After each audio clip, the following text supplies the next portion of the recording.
ராம் ராம், வாழ்க வளமுடன். Voice of காஞ்சி நேயர் அனைவருக்கும் இனிய மாலை வணக்கம். எல்லாருக்கும் இனிய பொங்கல் தின நல்வாழ்த்துக்கள். எல்லாருக்கும் இந்த தடவை இன்க்ரிமெண்ட்லாம் நிறைய வரும். இந்த டிசம்பர் ஜனவரியில தான் அவ பேப்பர்ல எல்லாம் கை வைப்பா. உன்னோட பர்ஃபார்மன்ஸ் எப்படி இருந்தது, என்ன கிரேடு கிடைச்சிருக்கு, ஏ கிரேடா, பி கிரேடா, டி கிரேடா, நம்ம இந்த கம்பெனியில கண்டினியூ பண்ணலாமா, இல்ல வெளியில வேற வேலை போலாமா, பலவித எண்ணங்கள் வரும். அந்த மாதிரி ஒரு பையனுக்கு இந்த தடவை இன்க்ரிமெண்ட் ஆபீஸ்ல. அவன் ரொம்ப சந்தோஷமா இருக்கான். அவன் ரொம்ப ஹார்ட் ஒர்க்கு, நல்ல எப்போதுமே ஹம்பிளா இருப்பான், ஜெனரஸா இருப்பான், ஹானஸ்டா இருப்பான். ஃப்ரெண்ட்ஸுங்க மத்தியில எல்லாருக்குமே அவனை நன்னா புகழ்ந்து பேசுவான். அவன் பேரு அர்ஷித்.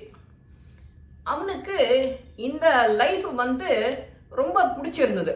இந்த ஐடிலையும் சில பேர் ரொம்ப ஸ்ட்ரெஸ்ஸோட இருப்பான். ஆனா இந்த பையன் அப்படி இல்லை. தனக்கு பிடிச்சத செய்வான், எல்லாரையும் சந்தோஷப்படுத்துவான். தான் மட்டும் சந்தோஷம் இருக்கிறது இல்லை, எல்லாரையும் சந்தோஷப்படுத்துவான். ஒரு டீ பிரேக் கிடைச்சாலும், ஒரு லஞ்ச் பிரேக் கிடைச்சாலும், ஒரு 10 நிமிஷம் எல்லாரையும் கூப்பிட்டு சிரிக்க வைப்பான். அந்த இடத்தையே நன்னா, அந்த அட்மாஸ்பியரையே மாத்திடும் செத்த நேரத்துல. அது அவனுக்கு அந்த இடத்துல கை வந்த கலை. எப்போதுமே ஒரு சின்ன ஜோக்கு, ஒரு சின்ன கதை, அது அப்படியே நம்மளோட லைஃபோட ஒத்து போற மாதிரி ஒரு ஜோக் சொன்னா எல்லாருமே அதை சிரிப்பா ரசிப்பா. அந்த மாதிரி அவனோட ஹேபிட் இருந்தது. அந்த ஆஃபீஸ்லயும் அந்த ஆனுவல் ஈவெண்ட்லாம் வரும்ல, ஸ்டேஜ் ப்ரோக்ராம்லாம், இவன் ஸ்டாண்டப் காமெடி எல்லாம் பண்ணுவான். அதுல நிறைய இமிட்டேட் பண்ணுவான். வரவா போறவால நக்கல் அடிச்சு கிண்டல் அடிச்சு பேசுவான். அதே மாதிரி அவனுக்கு மியூசிக்லயும் இன்ட்ரெஸ்ட் உண்டு. மியூசிக்கும் நல்லா பாடுவான். ரொம்ப நல்லா பாடாட்டியும் ஓரளவு பாடுவான். ரசிக்கிற மாதிரி இருக்கும். ஸ்ருதி, ராகம், தாளம் எல்லாம் கரெக்டா இருக்கும். அந்த அளவுக்கு அந்த பையன் ரொம்ப கெட்டிக்காரான். அதோட இல்ல, அவனுக்கு அந்த கீபோர்டுன்னா அது ஒரு பைத்தியம். கீபோர்டு வாசிக்கிறதுல அவ்வளவு கொள்ள பிரியம். என்ன அவன் பாட்டி சின்ன வயசுல என்ன சொல்லி கொடுத்தாலோ அதெல்லாம் சொல்லுவான். அப்பவே அந்த பாட்டிக்கும் அவனுக்குமான பாண்டிங் ரொம்ப நல்ல பாண்டிங். இதுவும் உண்மையா நடந்தது, என்னோட வாழ்க்கையிலேயே நடந்தது இது. அந்த பாட்டி சொல் பேச்சை எப்போதும் கேட்பான். ஆனா எப்போதும் ஹியூமரஸா இருக்கும். அந்த இடத்தையே அவன் இருக்கிற அந்த இடத்தையே கலக்கலப்பாக்கிடுவான். கொஞ்சம் பேசுவான். பேசிண்டே இருப்பான்னா அவனு எரிச்சலாற மாதிரி இருக்காது. ஆனா பாயிண்டா பேசுவான். இந்த மாதிரி இருக்கும்போது ஒரு சூழல்ல இன்க்ரிமெண்ட் வருது, அனௌன்ஸ் பண்றா. சில பேர் சோகமா இருக்கா, சில பேர் ரொம்ப சிரிக்கிறா, சில பேர் கொஞ்சம் வருத்தமா இருக்கா. என்னப்பா இதெல்லாம் பெரிய விஷயம், அவாலா பார்த்து கொடுக்கறது இன்க்ரிமெண்ட், நீ உன்னோட மனசுக்கு நீ தான் பெஸ்ட் அப்படின்னு இவன் அந்த இடத்துல எல்லாரையும் பூஸ்டப் பண்றான். சில பேர் ஆமா நீ சொல்றதெல்லாம் ரைட்டு, நாம நம்ம மனசுக்கு விரோதம் இல்லாம வேலை பார்க்கிறோம், அவளுக்கு தெரிஞ்சது அவ்வளவுதான், நீ அவளுக்கு கூழ கும்பிடு போட்டா அவ உன்னை இது பண்ணுவா அப்படின்னு அவன் எல்லாரும் மேக்கரிச்சுட்டு போறான். அந்த இடமே சித்த நாழியில கலகலப்பாயிடுது. உடனே ஒரு அன்னைக்கு ஈவினிங் ஒரு சின்ன பார்ட்டி வச்சுக்கலாம், நம்ம எங்கேயான ஒரு கெட் டுகெதர் போகலாம் அப்படிங்கும்போது ஒரு சின்ன ஹோட்டலை பார்க்குறான். ரொம்ப படாடோபமா கிடையாது, மீடியமா இருக்கும் அந்த இடம். ஆனா பிளசண்டா இருக்கும். ஒரு லான் இருக்கிற ஹோட்டலா பார்க்குறா. நல்ல ஸ்நாக்ஸ், ஆரோக்கியமா இருக்கிற ஸ்நாக்ஸ்.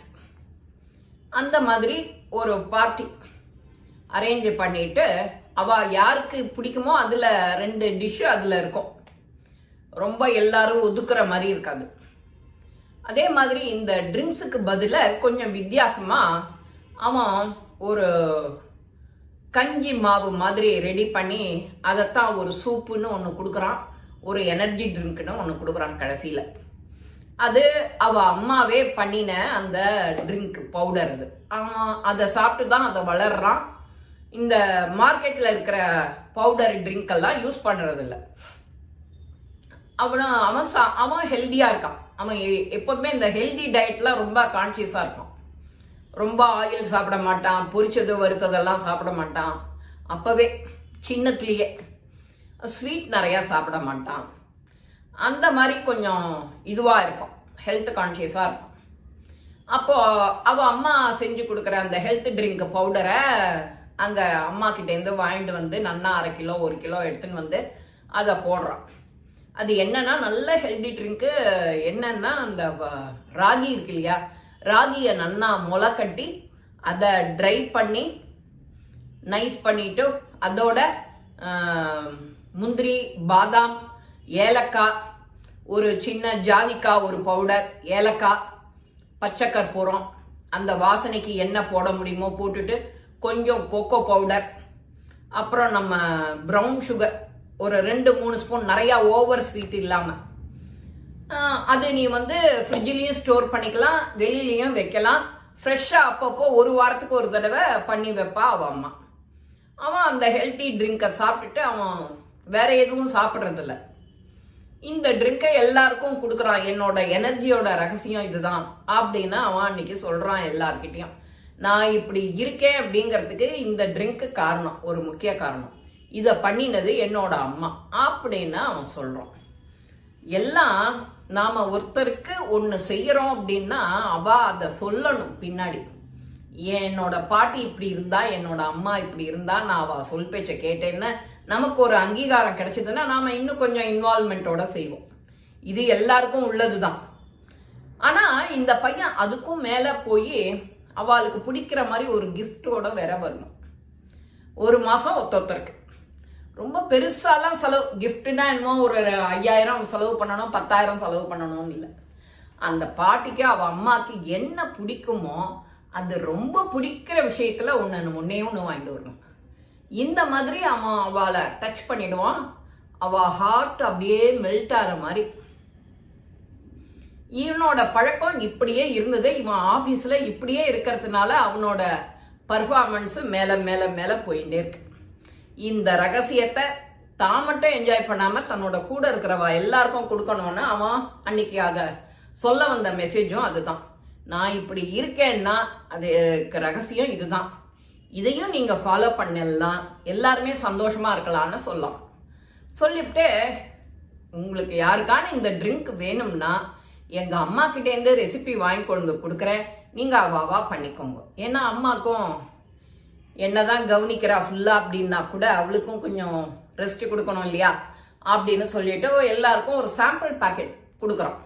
அம்மா கிட்ட சொல்கிறோம், ஒரு சர்வெண்ட்டை ஒரு ஹெல்ப்பரை என்கேஜ் பண்ணிட்டு இதை கொஞ்சம் சரி பண்ணி கொடுமா, எல்லாருக்கும் கொடுப்போம் அப்படின்னு சொல்கிறோம். இவ்வளவுதான் வாழ்க்கை. வாழ்க்கை எண்ணமோ எல்லாமே நம்ம கையில தான் இருக்கு. 10 விரல் இருக்கு. 10 விரலை நாம ஒரே சமயம் எல்லா நேரமும் எல்லாத்தையும் யூஸ் பண்றோமா? இல்லை. ஆனா அந்த 10 விரல்ல ஏதான 2 அடிபட்டு விழுந்தா கூட நம்ம முடங்கி போயிடுவோம். அதனாலதான் நாம என்ன குறை இருக்கோ அதை பெருசு பண்ணாம நாம நம்மளா எப்போதும் ஹாப்பியா இருக்கணும். அது ரொம்ப ரொம்ப முக்கியம். இந்த பொங்கல்லேருந்தானு நம்மளுடைய வாழ்க்கையை நாம எப்படி வாழறோம், நாம எப்படி பார்க்குறோங்கிறது இருந்ததுன்னா நம்ம எப்போதுமே ஆனந்தம்தான். இந்த பதிவு உங்க எல்லாருக்குமே பிடிச்சிருக்கும். லைக் பண்ணுங்க, ஷேர் பண்ணுங்க, பெல் பட்டனை கிளிக் பண்ணுங்க, சப்ஸ்கிரைப் பண்ணுங்க, கமெண்ட்ஸ் பாக்ஸ்ல கமெண்ட்ஸ் போடுங்க. ஸ்ரீ மகாபரிவா திருவடிகளே சரணம். நல்லதே நடக்கும். ஆனந்தமா இருப்போம் நண்பர்களே. வாழ்க வளமுடன்.